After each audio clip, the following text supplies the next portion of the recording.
Hiya. I'm going to be reading a story for you today, named Mia and I. This is a story I've written and waffled about since I was about 18 years old. I'm currently 29. It's undergone many changes over the years, and will undergo many more before I'm happy to release it publicly in its entirety. For now, this is an alpha. Each chapter will be its own separate video. The visuals will be minimal, so you can just feel free to listen. Each video will also release with a specific recording date to emphasize changes and the time that I've spent on it. Currently, I'm reading this prologue on February 17th, 2025. I hope you enjoy. Prologue. Encounter. We knew she was the lost from the moment of contact. Her pursuer had made it all too obvious, given her veracity and desire. But even without the demon, vapid memories radiate from her chipped mana like a cloaking fog, billowing multicolored lies, planted like weeds in a field of her ruby red. It speaks of untruths made convincing, lacking not in confidence or detail, but ones we'll have to shatter nevertheless. She wears that mask even in her sleep, unaware and sincere, scared but determined. All we have to do is peel it off and give her back what she's lost. Aiden. Thea. Its frenzied shriek penetrates the mid-afternoon peace. A flock of multicolored birds scatters at the noise, hundreds of wings flapping, serving as the howler's percussion. Contrary to my heart, contrary to the mess of noise and panic, I'm still as death, breathless. Strained lungs in need of air I'm unwilling to offer, worthlessly tiny hands shredded, tufts of frazzled hair caught and tangled, crouching in the sharp, unforgiving briars. Thorns snake along my sweat-soaked back, ensnaring me, rooting me to the spot, keeping me safe, keeping me hidden, pained and terrified, but more importantly alive, shrouding me from it. As if to mock my false hope, it once more bellows its hideous roar.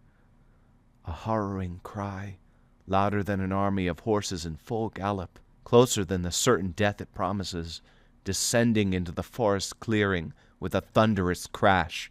It lowers itself to the ground on all fours, swinging its head back and forth, barely visible between the threaded bush, scent-sniffing the air like some carnal beast fused with a metal detector. It's a beast, you idiot. Predacious acts need not be compared to a dowsing device. Nature itself begets no analogy.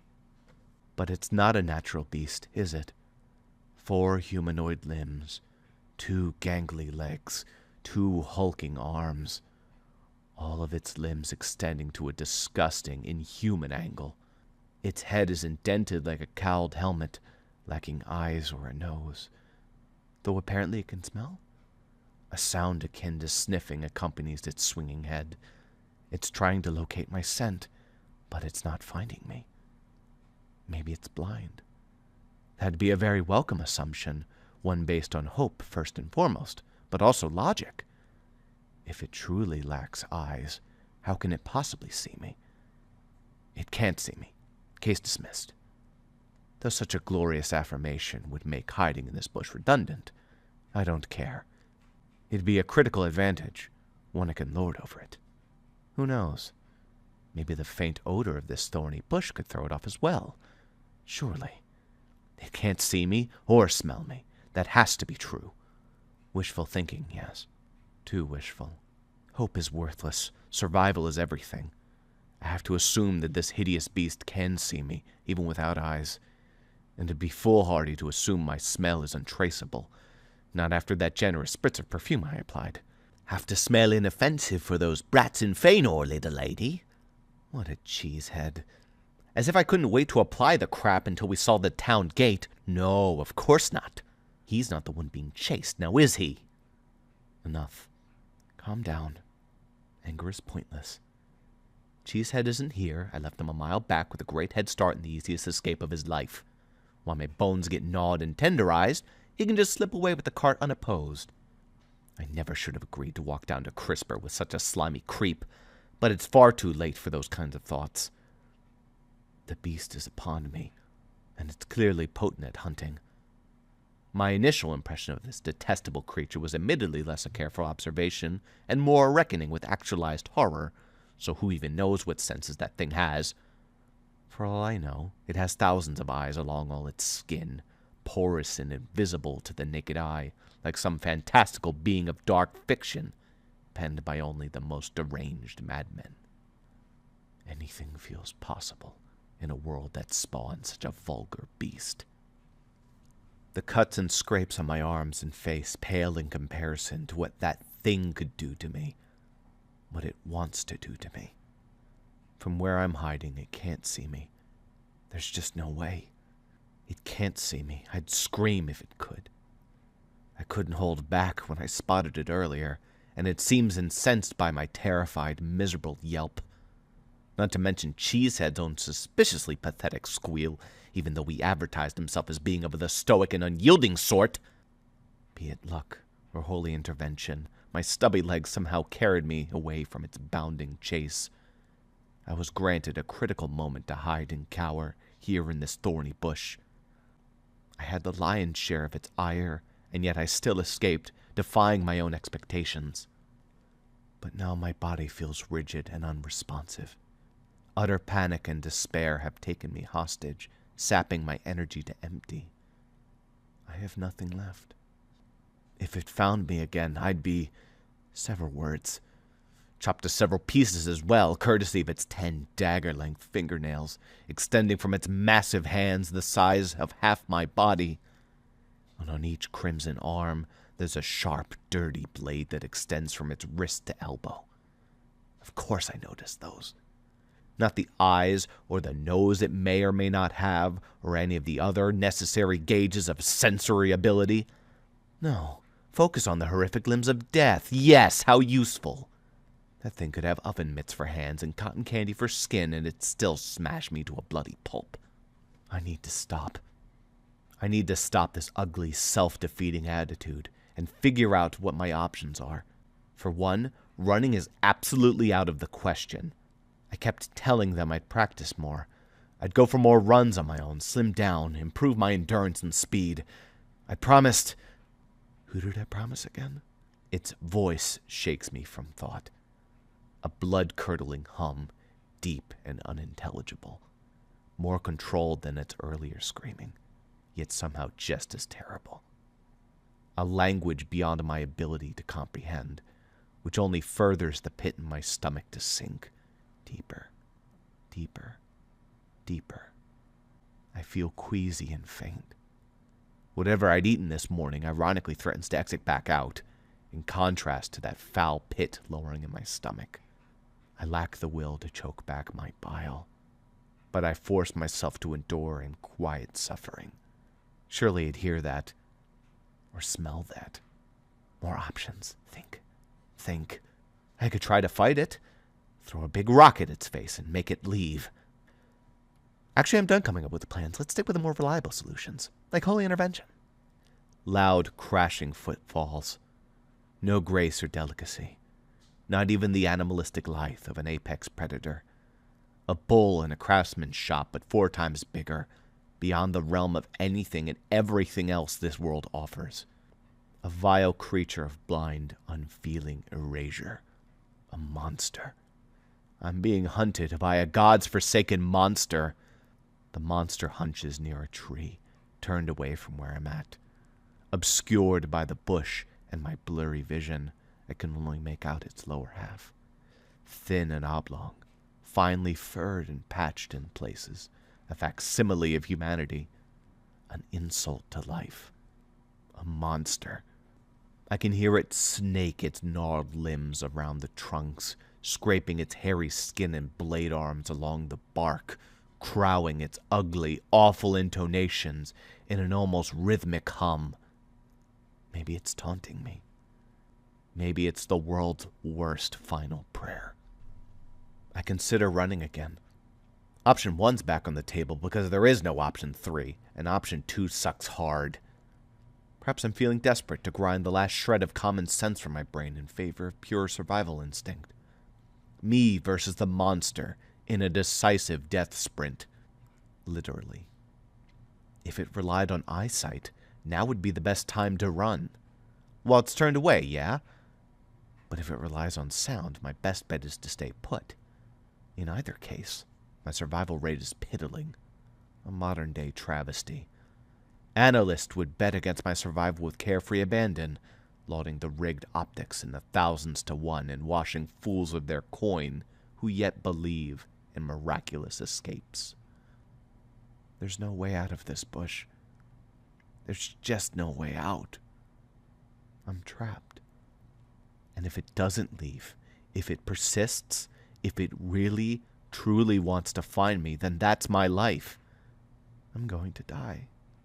It's going to kill me, eat me, mutilate me, butcher me, slice me to ribbons. I'm shaken from my doomed thoughts with a sudden jolt. Before my mind can shatter itself irreparable, I hear a whispered voice speaking directly behind me, at my neck. Shh, I'm right behind you. Don't freak out. A good sentiment. A great sentiment even, full marks. Holy intervention, is that you? Maybe. Maybe not. But it's another voice. One I understand. One I can comprehend. Awesome! Except I'm currently being hunted by a 15-foot-tall blood-red humanoid with razor-sharp claws and thick arms and ginormous teeth, coupled with a guttural roar all baked into its flavorful repertoire of death. While stuck in a crappy bush in a tree-dense forest nowhere near civilization or that cheesehead or my cart or my money or my food or my clothes or my wherewithal, while waylaid adrenaline and hypertensile senses attempt to suffocate me before the monster rips my throat out and puts me out of my misery as it were. So if you promise to forgive me, I'll trust you to know that on a purely logical basis, I have no other option than to let loose a full panic, full-body scream at the absolute top of my lungs for everyone to hear. Monsters, birds, trees, gods, and beyond. Instigated entirely by the sudden and inexplicable appearance of, you. Holy intervention or not. Just thought you might like to know. Fortunately for me and everyone else involved who isn't the monster, my reaction is swiftly muffled by a firm hand slapping itself over my mouth, restricting my continued vocal racket to some degrees of success. Unfortunately, I'm currently panicking at full tilt, heart palpitating, I'm going to die hysteria, so that only fuels a further demented response I'm not particularly proud of. You know, like flailing my limbs and wailing at the maximum possible volume and intensity. Like a banshee. That hand's still over my mouth, probably for the best to be honest, but that means my hands are still free to rake themselves through those sharp, pointy briars. Ow. 2 more hands restrain me, and another voice swears at my left shoulder. A deeper one than the previous voice that's now currently at my right shoulder. Holy intervention comes in pairs, apparently. Who knew? Just wait a... Ow! Don't wave your arms. Stop! Stop! You let her go. She can't hear us. I'm trying to make her not freak out. The feminine voice from before. The one that initially startled me. They start to bicker loudly over my muffled screams. Because of course they do. Oh, great job there. Obviously she's going to freak out. Oh, sure. Like I'm just going to waltz up quietly in this situation, strike up a conversation, shoot the breeze. Hey, it's cool. Want to pinch your nostrils for me? Forget it. Just cover her nose. I am covering her nose. You need to do it too. There, see? She still senses movement and that screaming doesn't help, so come on. Doesn't matter, just... All right, here she comes. She? Hey, Holy Intervention voices number 1 and 2 better not be referring to me because I'm not moving. They're making sure of that. And I don't think Holy Intervention comes in threes. That'd just be silly. These 2 people, presumably people, I can't currently see aren't moving either. They're too busy grabbing me. So who's she? Surely they aren't referring to that giant, inexplicable horror-spawn nightmare currently sifting around the forest for fresh merchant girl flesh as she, yeah? Well, why not? Why can't the unholy abomination of life itself be a she? Don't be exclusionary, Thea. Surely I'm not being hunted by some savage, murdering dredge that fails to be accurately observed with proper acknowledgement of its gender and pronouns. Hell, why not pay special regard to its other identifiers? Perhaps some insight on its capacity for reproduction, implying a society of other haunting, red-skinned freak monstrosities. Oh no! Absolutely not, Thea. Don't be ridiculous. Such information is clearly unimportant at present, not while I'm being dragged and smothered by the hands of these two morons who really need to learn when to shut their goddamn... It crashes beside us. The thing, the big red thing. The monster, yeah, that thing. Definitely attracted by these two yelling, and or my wailing. Most definitely my wailing. I feel a disturbing power surge in every step it takes, flattening the ground beside us, the dirt compressing beneath its feet? Talons?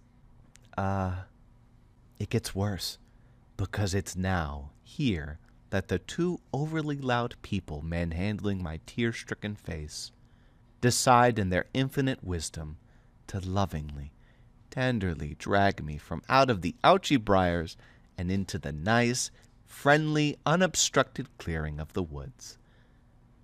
Ah, now I gotcha. They're trying to kill me. Oh yeah, definitely. Sure. Uh-huh. Divine Intervention's finally going in for the kill. Good for them. Was really confused for a bit there, but now it all makes sense. Gotcha. Okay. Yep. I start to flail, like a harpy that suddenly grew rook arms the millisecond before they planned to fly off their perch. Hey, stop kicking, all right? Ow! Please, it's okay. Just give us a sec. You'll be fine, girl, says the feminine voice trying to kill me. My eyes adjust from the dark briar to the taunting sun above, cloudless and beautiful and endless, all in stark contrast to the literal eldritch abomination 7 feet to the right of us, standing at like time to die feet tall. You absolute moron! Shh, just cover her nose already, replies the masculine voice trying to kill me. My vision's more than a bit blurry at the moment, having one of those panic attack things. Owed in part to the loudmouth twat twins, but mostly in regards to the giant red spindle-armed freak of nature. Ergen from Drodern, Hornflor Moans the thing, louder and much more coherent than its previous mutterings. Okay then, it speaks! At this, I'm ashamed to admit it, but I somewhat lose myself. I don't know why I can think like this, or joke about anything right now. I'm scared, more terrified than I've ever been in my entire life. Don't let my maddened musings detract from that fact in any capacity, all right? Something's rolled over in my brain. I surpassed the point of total thought seize and arrived at demented insanity, and it's not a fun place mentally. My body shudders and fails to move anymore. The voices flanking me with their arms and bodies continue to drag me down, blocking my mouth and my nose, surrendering me to the beast. Maybe to save themselves, but that'd just be stupid. It'll get all three of us, no problem. With limbs like that, one swipe is all it needs. One hit, 3 dead. I can't breathe. Tears well in my itchy eyes, but I've been crying this whole time anyway, so I hardly see a reason to acknowledge the fresh set. I can't see. I don't want to see. I choke my sobs out through muffled noises and find some corner of my mind intact to feel shame for doing so. To be seen in my weakest moment by these two despicable individuals. Utter garbage. Scum of the guinea. Dirtbags. I'm so afraid. So utterly afraid. I feel like I'll die before it even claws at my throat, purely from fear, from shock, and from that deepening pit in my stomach crashing down into my lower body like a steel anvil, hemorrhaging me from the inside. My final memories will be of suppressing hands, soundless weeping, and the sight of the unfeeling phantom that seeks my death. I don't want that. I want to think of them. My family, my mother and father, soon to be reunited with me. Darcy and Carlos, my little sister and brother, sweethearts. Mr. and Mrs. Serpio, will have to look after my siblings alone. And them. That wonderful group I was with. Ones who I'd happily call my family as well. Dear friends. Trusted comrades in business and commerce. But it's not working. When I tried to see that group, their names and faces elude me. I must be too scared to even manage it. Maybe if I'm lucky, as the monster kills me, my life will flash. I'll get one final glimpse of those who matter, one and all, before it ends me. What a beautiful thought. But I want to prepare for that. Something as spiritual as one's final moment shouldn't require my eyes. I close them and cry wordlessly. I piteously weep into those ugly, awful hands. Divine intervention is a cruel mistress, and I take a second to despise them. I loathe these disgusting hands. But the anger passes. I was dead anyway. If not by sight, if not by smell, if not by instinct, then by persistence, wearing me down until I surrendered body and soul to the relentless beast. Their actions today meant nothing, and now their disturbing attempt to sacrifice me, or whatever madness they wanted, it will result in an equal killing. 3 bodies to sate that foul monster's appetite. A feast, even for its awful size. Enough. No more. I let the inevitable come. And wait. And wait. And, wait. And wait. And wait. And wait. And wait. And wait. And... Holy crap. You know, despite its size, this thing kind of sucks at killing me. Okay, she's gone. No worries. You're gonna be a... Oh, God, she's looking like she's dissipating. Hey, it's all right, please. It's okay. Shh, no leaving us. You're fine now, promise. That was a little scary, but it's all right. She's totally harmless. Up and at 'em? That was the feminine voice. She said it was gone. I opened my eyes, blurry and worthless to the mess of tears blotting everything, unable to wipe them away. What the heck happened? I'll make camp. Do you got her? Mm-hmm. Go ahead. Shh. It's okay. Everything's gonna be all right, girl. You're safe. 2 hands leave me. The masculine voice beside me stands up and walks forward, leaving me in the arms of the other. But my own arms are free now. Naturally, I try to pull away. The feminine voice and their arms. She? I don't know. I'm just assuming here, and I hate doing that. But I just need something to ground me right now. So until further notice, she's still keeping me firmly in place. She cradles me and uncovers my mouth. I cough and choke out more sobs and noise, not believing a word either of them said. How in the world could that beast be gone? How? Shh. Hey, we're friends, all right? We aren't going to hurt you. Sorry, we didn't want to get rough with you, honest. I promise she's gone and it's just us. You'll be just fine, so please don't flail anymore, okay? You kind of punched me in the... You know what? Never mind. That wasn't your fault. No hard feelings. Forget I even mentioned it. The suspicious and deranged reassurances of my would-be murderers do little to calm me down. By whatever miracle I'm alive and that thing dispersed, a prospect I hold a lot of hesitance to accept, it's irrelevant to me. This is all an elaborate trap, one final cruel ruse before the blade drops. Nothing but a facade. But I at least wipe my eyes. Adrenaline decides not to bother anymore as the aches and throbbing pain from my myriad of cuts worms its way into my fragile moments of false safety. I'm bleeding deeply in several places, all along my arms and legs, despite my blouse, despite my stockings.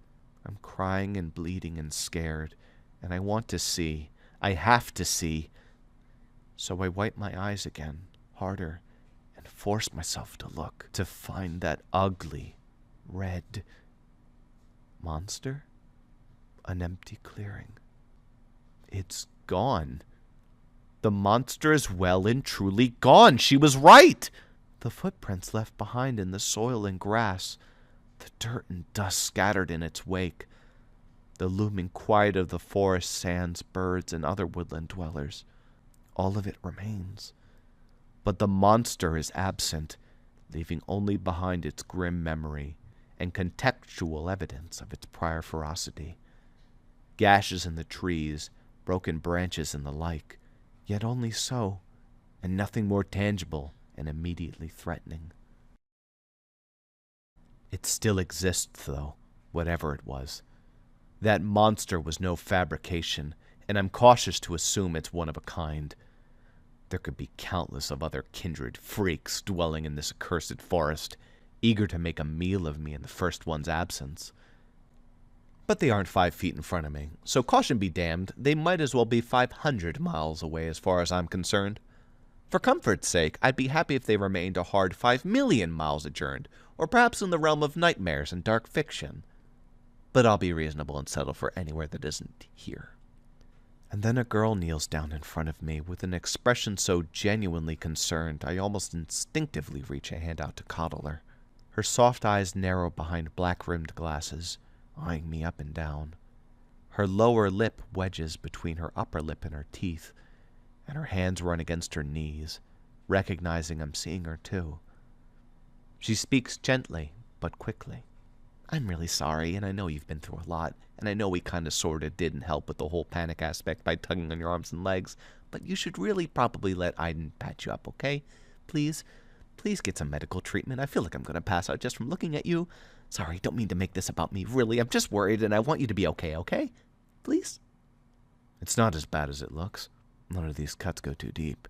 Aiden, she looks like she lost a fight against a painter with a penchant for crimson sunsets and rose fields.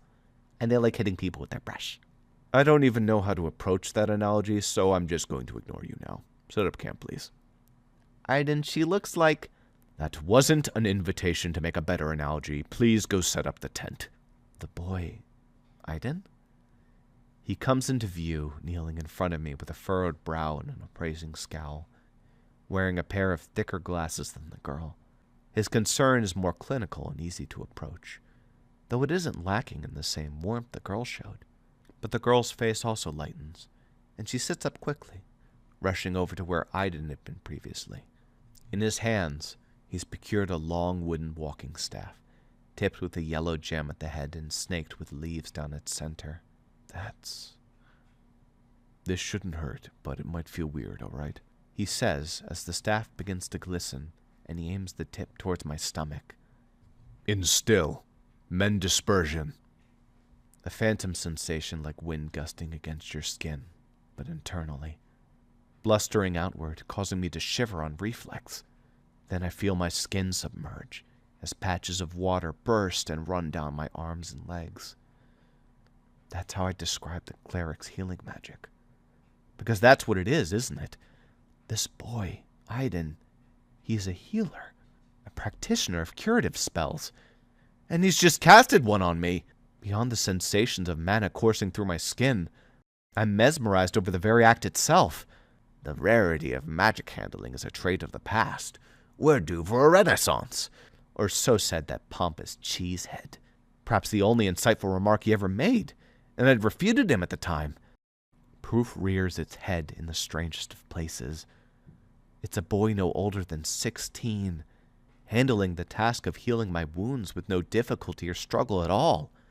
The staff moves in his hands, sweeping along my body, never making contact but keeping close, enough to parse the mana, I believe it's called. He makes it look easy, and within seconds the spell is complete.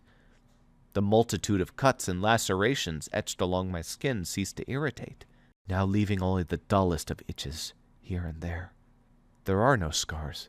There's red marks, and 1 or 2 cuts appear scabbed over, the particularly bad ones, but they cease to hurt. Aiden pulls out a rag and offers it. You should probably wipe away the blood, he says, smiling. I've sutured your cuts and replenished what little blood you lost, but it's going to stain your clothes at this rate. Sorry. Never learned a trick for getting the blood out of fabrics. We should go ask a serial killer, calls the girl, currently waging war with a tent pole and losing, smacking her head with a poorly forced piece colliding with another, swearing aloud. Aiden's face slumps back to its previous scowl, tipped with added exasperation. Obviously, I meant a spell for whisking blood. The girl quickly recovers from her head bop and returns a spot-on facsimile of Aiden's scowl. Should I be worried? Is this how the darker urges begin? Her impression of his voice floors me and nearly brings a smile to my lips, despite everything. But the boy just shakes his head and flicks his finger in her direction. Don't insinuate I've got murderous intentions, Mia. Now put up the tent before I murder you intentionally. And that makes me laugh, in spite of everything. My body moves as it should. My lungs catch air, and my hands and legs aren't stinging anymore. And I still don't know up from down, and I live in a world where red-skinned freaks of unnature roam with sharp claws, sharp arms, and sharper teeth and want to eat me, but at least there isn't one here right now, right? And the absurdity of it all hits me. I'm alive. I'm not a bloody mess in a forest somewhere, blood on my arms and legs notwithstanding, and divine intervention pairs off their agents with a complimentary comedy routine. I'm going to be okay, so I let the laugh come naturally. The girl, Mia, she's at my side again, gingerly taking the cloth from my hand. Here, I've got that, she says, donning a wide smile that lights up her whole face. She carefully takes the cloth and wipes up my bloody arms. It's a thorough invasion of my personal space, something these two have done pretty much non-stop since they showed up. But I think I can let this particular instance slide. Mia pats her stomach and giggles. Oh, I'm so ready for dinner. Hungry? Kind of an odd thing to ask right now, but I'm working myself up to explaining why that demon was after you, so, want to discuss it over food? Demon. The word draws the end of my brief reprieve from perturbation and snaps my head back into that fear. She said it so casually. Demon. The pair don't seem to notice. Mia's moved on to rubbing my legs with a now blood-stained rag, and Aiden's peering off into the woods and beyond, looking for that thing, that demon. We have to make it first. I want to dig for some roots around here, says Aiden, who taps the ground with his staff. Seek. Vascular. I feel the ground rumble slightly as a circular zone shoots from the bottom of Aiden's staff and sweeps outward. Seeking magic too. My head swivels as my mind rattles with a series of pings and jolts, instinctually ascertaining locations of interest from the forest clearing. Some close, some far, perhaps miles wide. Locations where root vegetables are growing, probably? That's what he just alluded to, so... I want carrots, Aiden, whines Mia, randomly smacking the boy with a hand chop to the shoulder. He sighs and seems to exaggeratedly deflate. The nearest carrot is about a mile east of here. I think it's a hermit's garden, since there's several dozen of them, and they're not in the ground.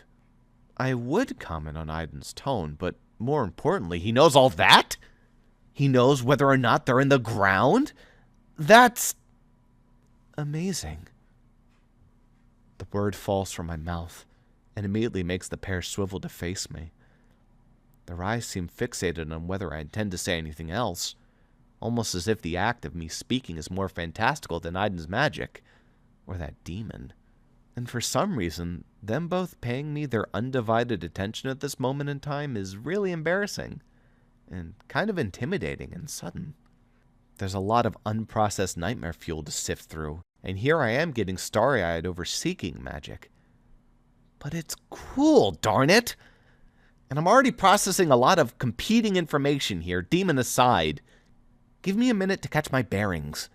After a small cough, I hesitantly test standing, and find the task surprisingly easy. Even if I'm still sore from running and jittery from, well, everything, my legs work well enough. There's something important I have to say, so I'm thankful my legs are functioning properly. So, there's a good chance those are my carrots, actually. Like from my cart? I inflect the last part like it's a question, but that wasn't intentional. My voice is more unsteady than I expected, and there's still the hint of a recent crying session making my nose stuffy. Ugh. Awful first impression. Actually, just about the worst first impression, considering the blubbering crap from earlier. Not that I have any real intention to work a sale on these two, but I still like giving good first impressions. Ugh, stupid mercantile habits. Mia's arms fold and her head tilts. Cart. A wagon, you mean? Pull cart, I clarify. More than just carrots, too. Salted meat, spices, medicine, my spare clothes, to be frank. Not sure how much success I'll have cleaning this blouse without taking it off first. Speaking of, Mia's kind of stopped wiping my skin, and I still look like one of those serial killers Mia wanted to ask for blood cleaning tricks. Unfortunately, Mia's head tilts another 20 degrees, and I guess that means she's incapable of cleaning the rest of the blood off my body right now. Like with a horse? An ox? Human-pulled cart, I extra clarify. Her head tilts to a near-perfect 90-degree angle. I just wrench the cloth from her hand and start wiping the blood myself. She nods, sideways. Kind of. It's complicated. Do you pay people to pull your cart? If I didn't, that would be slavery. I intone, hoping the joke lands and trying hard not to imply that's anything close to something I do, gods forbid. But that said, I pull the cart myself in most cases. Thankfully, her neck doesn't snap in order to tilt further, so she just continues as she uncomfortably is. Gotcha. Gee, that must be a small cart. Don't be rude, Aiden says, returning the hand chop from earlier, albeit with zero force. It's more of a warning chop. No, I get that a lot. It's fine, I say, waving my hand away. Short jokes abound in my life, and I've grown a thick skin. It's easier to just accept my shortness than to contest it, I've found. But if you're concerned about my stature and wish to offer a solution, I'll accept either of you retrieving my cart for me, or escorting me to it before it gets ravaged by wild pilfering rodents and other such. Or that thing. I shiver, involuntarily imagining re-meeting that vile beast in the woods, not 10 minutes after it left. There's still a mystery as to its sudden disappearance, but now I'm imagining Aiden's magic having something to do with it. Perhaps my hysteria prevented me from seeing the wicked spell he casted to send it and every member of its family a couple miles underground, suffocating and crushed in a tomb of bedrock. Admittedly, I know very little of the limits and specifications of magic, apart from the basic schools of clerical healing magic, battle, seeking, etc. But a girl can dream, can't she? In any case, the pair exchange a concerned look with each other, one that's not particularly promising. So, if we went to get your cart, Aiden begins, all three of us would have to go. Is that all right? It's a better answer than I'd been expecting, given the shared look. That's fine, I tell them. A walk would do me well, I think. Hate to ask you to walk right now, it's just a bit hard for us to, separate. Long story, says Mia, shrugging her shoulders. Given the pair's nonstop bickering since I met them, the comment seems almost too quaint. Whatever works. I just need my cart, please, I reiterate, pumping my fist into my palm. No, really, before the squirrels assault my stock. Knowing Cheesehead didn't rush off with my cart is great as well, and as far as I'm concerned, that lousy coward can go fall off a cliff. I just need to get my stuff back. All right, stick close then, Aiden directs, holding his staff forward. If anything happens, we'll protect you, all right? Just don't run off, and we'll handle whatever comes. I don't think anything will approach, but it could happen. That thing is gone, right? I ask, feeling suddenly very uneasy with the way Aiden's talking, and the implication of could happen. It's probably gone, Mia guesses, shrugging while stretching her arms out. But don't worry about it. We'll just grab your cart and come right back. Easy peasy. Easy peasy. Sure. I'm Aiden, by the way, says Aiden. And that's Mia. He pokes her in the rib as he introduces her, which she responds to by batting his arm back, laughing. Mia Louise, actually, but Mia's fine. Come on, girl, let's go get your cart, Mia exclaims, suddenly full of enthusiasm from the prospect. It's okay if I get some of your carrots as collateral, right? Otherwise, that's unpaid labor? That's more than fair, and I'd insist if you tried to refuse, I say with my hands on my hips. For this, and for that earlier monster's culling, thank you. And my name's Thea. The pair exchange another glance, this one with less apprehension. But they just nod and look back, offering a pair of smiles. The three of us begin to walk, following Aiden's seeking magic signal. It makes a pinging noise every couple of seconds, revealing colorful vapors in my peripheral vision. When I try to focus my mind on those blotchy visions, my mind becomes filled with mental impressions of the object in question. Carrots, dead ahead. Wild onions, a bit to the right. We occasionally make slight detours to pluck some ingredients from the ground, each promising a wonderful addition to tonight's dinner. But my heart's not into the idea of food right now.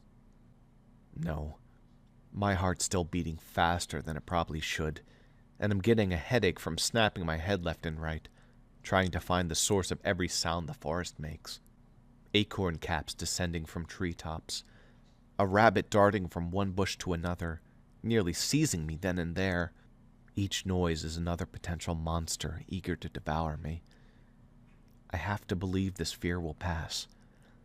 This self-destructive paranoia will be the death of me far sooner than any eldritch beast. Besides, I'm grouped up with a capable sort now. One mage and one, girl, I suppose. For the time being, until they escort me to town. From there, I can dig into my savings and assign myself with a worthwhile guard. One that won't abandon me in my moment of need. Not another cheesehead. Whatever. Everything will be fine once I get out of this demented forest. Heck, everything will be fine before that. From here on out. Surely. Surely this day has had its fill of excitement, right?